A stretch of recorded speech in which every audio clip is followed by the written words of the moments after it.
Okay. Who are you? Well, I'm Max Guggenheimer Jr. I was born in Lynchburg. Uh, I went to public schools in Lynchburg, and I went to Virginia Military Institute and decided I wanted to go into the Army for a few years, and graduated from VMI, and 15 minutes after graduation became a lieutenant in the United States Army. Went to infantry training at Fort Benning, Georgia, and then airborne and Ranger School, and then to Germany. And after spending a year in Germany in a unit, I became aide de camp to the United States Commander of Berlin.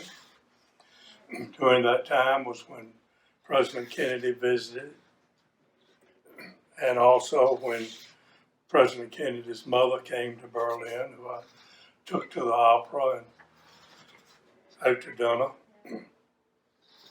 And I was a bachelor while I was there, and left Berlin and Germany after 3 years and went to the 82nd Airborne Division.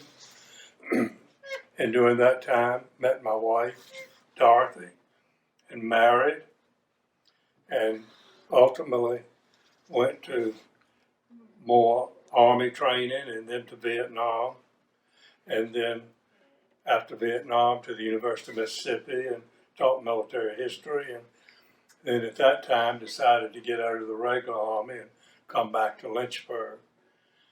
And stayed in the Army Reserves for 27 more years, and worked in construction, and had a good life, had 3 children, and am very proud of the opportunities that I had, and very proud of my 3 children, and have had a good life.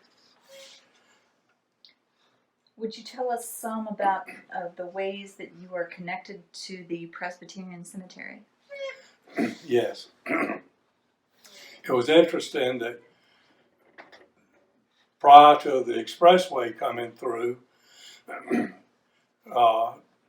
the property that was owned by my ancestors actually extended over to the Presbyterian Cemetery. Max Guggenheimer Jr., who I'm named after, lived in the house over on the top of the hill, and he and his wife had 1 daughter.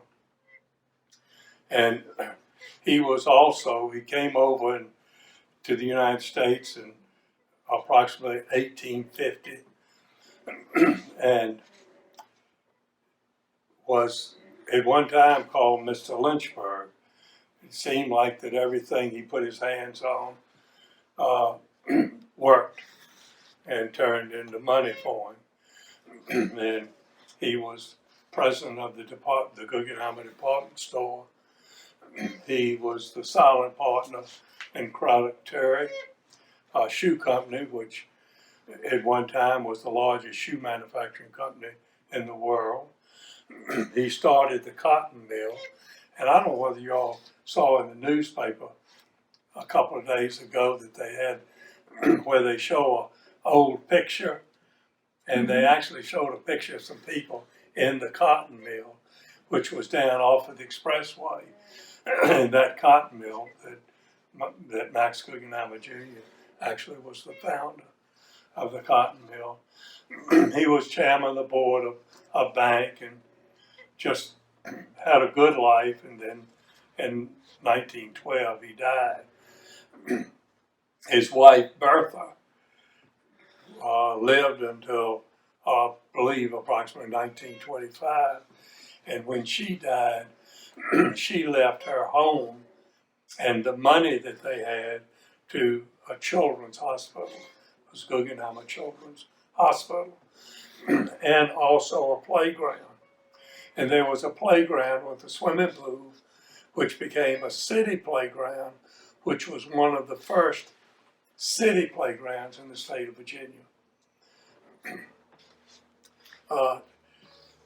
Max Guggenheimer Jr. decided that he wanted to be buried as close to his home as he could, so he bought a lot over in the cemetery, and he and his wife and his daughter and his daughter's husband, Mr. Milligan, are buried in the Max Guggenheimer Jr. plot, as are my mother and father and sister. Are you going to be buried here? I plan to be.